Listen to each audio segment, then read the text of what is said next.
But right now, when we also say affordable housing, what affordability means to you is not what affordability means to me. So that's what is ambiguous. But when I say affordable to that particular class of middle income, and maybe low income. do we have middle income earners in Nigeria? Yes, we do. We don't have middle income earners in Nigeria anymore. You're either a low income earner or you are a rich person. There are no middle income in Nigeria anymore. This is Soup Business Landscape. Lagos State Governor Babajide Sanwo-Olu is set to commission 233 additional housing units at Abraham Adesoya Housing Estate in Ajah as part of his administration's continued push to expand access to affordable accommodation. The new units were developed under a joint venture between Lagos State Government and Urban Shelter Limited. The project features 34 blocks of constructed on 3.7 hectares along Lekki-Ekpe Expressway, targeting middle-income residents seeking quality housing within urban Lagos. The commissioning follows the October 2025 launch of 420 housing units at the Akinsanya Sonia Jose Estate. It also reflects the state government's commitment to completing ongoing housing development to reduce housing deficit and improve living conditions for Lagosians through strategic partnership with private sector developers. Now, I like the keywords here: affordable housing for middle income earners. I tried to get the actual figure, but from a reliable source, it said the actual amount for per unit or per house or whatever will be revealed on Monday. But the commissioning is today, and it will be commissioned by our very own neighbor and governor, Sanwo-Olu. So now, 233 housing units in the, we'll call it the highbrow area of Lagos, Lekki. It's for middle income earners, though. For middle income earners, I mean, the elite neighborhood for middle income earners, it's almost like you're bridging the gap. But how affordable do you think this is? And how do you think the access? I'm looking at access.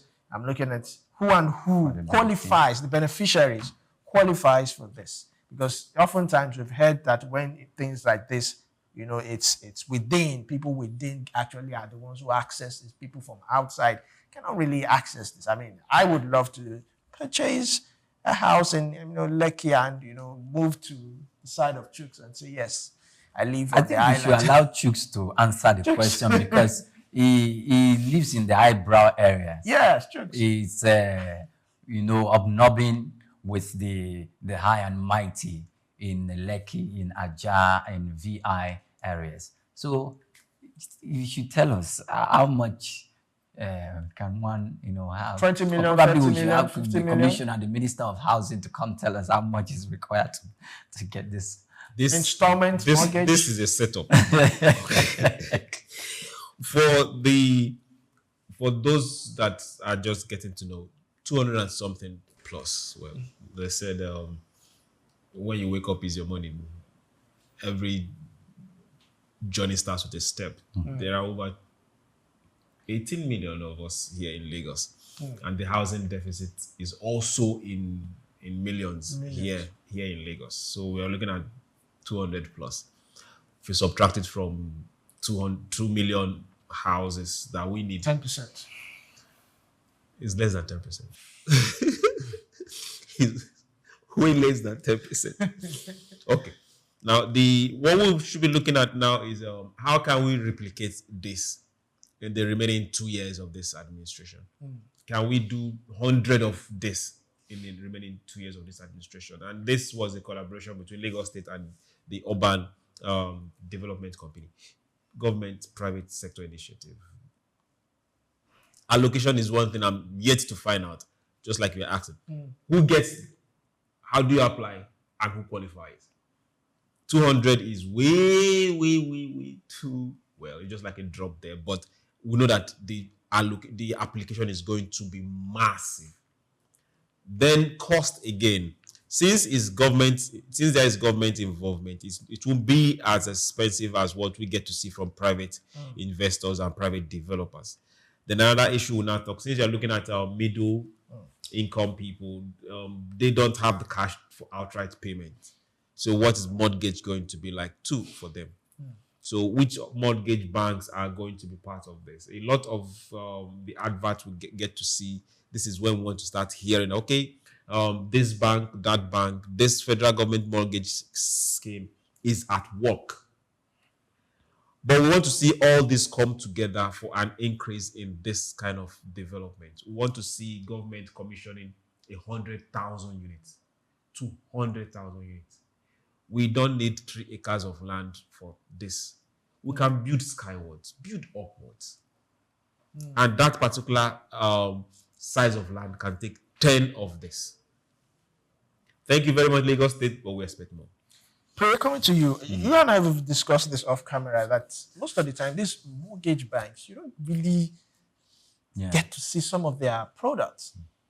You just hear that there's a mortgage bank. I mean, I've heard maybe just once or twice, a couple of family members said, oh, they got this house through mortgage. And I'm like, really? Do we actually have these mortgage banks? They're operational. So why are they not out there?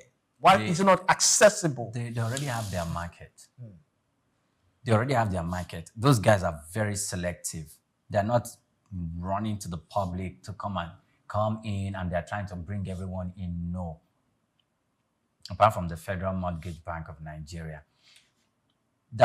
Even the Federal Mortgage Bank of Nigeria, do you see them trying to make some form of plea to the public to come patronize them? Come, we are going to help you with your mortgage? No.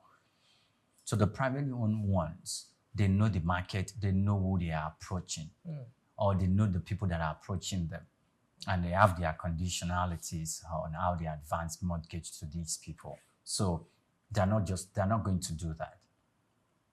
And for Lagos State government, this is not the first one Lagos State government. They've done some others, but you might be seeing like, okay, Lagos, they are trying to, make housing accessible for the few people they can. They have the few. Well, I would say few because they cannot solve the problem of housing in Lagos State. Lagos State government can't. Their effort can only cater to a few people. And when I say a few people, I'm not saying selected few. I'm just using few people, that the number of people that can benefit from this.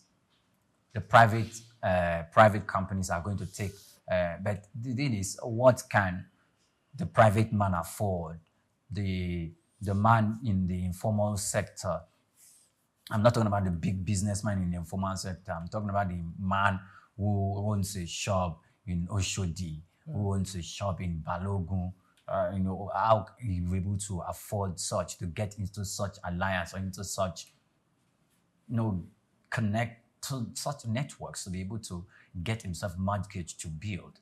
He will need to make very, very serious research and probably walk into any of these mortgage banks that don't really come to the public, but it's like you have to go to them to make that. However, some of the advantages that this action of the Lagos State government will translate into is fast urbanization.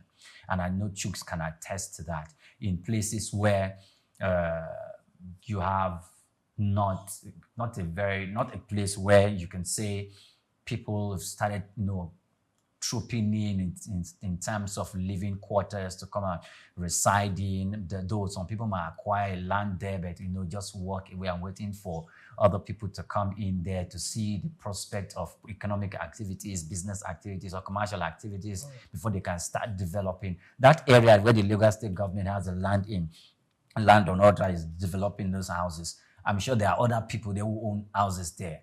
But immediately the Lagos State government will get into that place to start developing, you will see that the land value of land there will skyrocket because they know that government attention is not only coming, a massive level of population is coming. There's a level of development and urbanization that will be springing up from that part of town. Business activities, commercial activities will be birthed.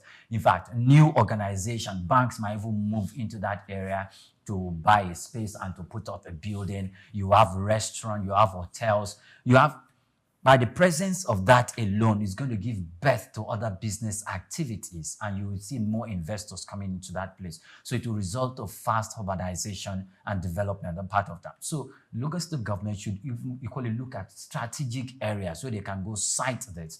And it's going to bring in, the other advantage that it's going to bring is decongesting those areas that are already congested. Because when you know that, how did the corridor become where it is today? Yes, to the extent that, in fact, people would sell land for more than 25 million naira in that part of town now. Some 20 years ago, it wasn't like that. So these activities of government can do that. Government will play a very, very strong role. It does not really have to give everybody whatever they want, but sometimes just one stretch of road to a very remote area, just because you laid a very strong road, road infrastructure, or citing one like a clinic for a very local community by just putting a clinic there, or by just taking electricity to a specific area where people will not want to go and live in. Just because there's power there, people will have to just move because they want space, and they are trying themselves, being aware of the condition in Lagos, to decongest them. They move. It's normal. Raji Fashola did it in its own time in Ajegunle. He just came and built roads in Boundary. He fixed that road from Marine Beach, coming from Apapa Marine Beach. He fixed the road to Boundary, straight to Alaba, and he was just fixing the roads, and the prices of properties started running up.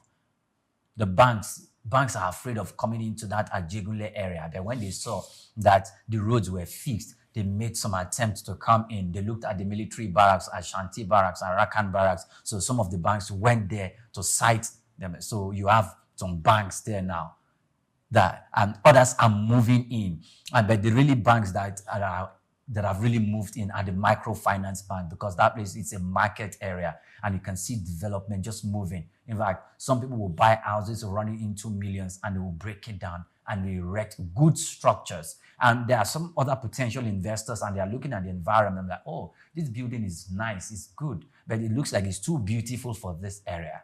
They have properties there, and before you know, they demolish it down to erect nicer, good-looking properties. And there are other investors looking at, okay, I'm going to purchase one. That's how businesses move. Just because government took one action of laying just a road infrastructure, let alone building houses for middle-income earners. I think it's a very laudable idea, but we should make it more democratic. The process of acquiring, yes, the process of acquiring it should be more democratic, in the sense that you don't need to be anybody to get something for yourself as a somebody. You don't need to be anybody. Now, Chooks, I know affordable housing, first of all, the cost of building materials doesn't come cheap. But can we have something like a rent to own? Yet there used to be rent to own, even from the private sector. But right now, when we also say affordable housing, what affordability means to you is not what affordability means to me. So that's what is ambiguous. But when I say affordable to that particular class of middle income, and maybe low income. Do we have middle income earners in Nigeria? Yes, we don't have middle income earners in Nigeria anymore. You're either a low income earner or you are a rich person. There are no middle income earner in Nigeria anymore.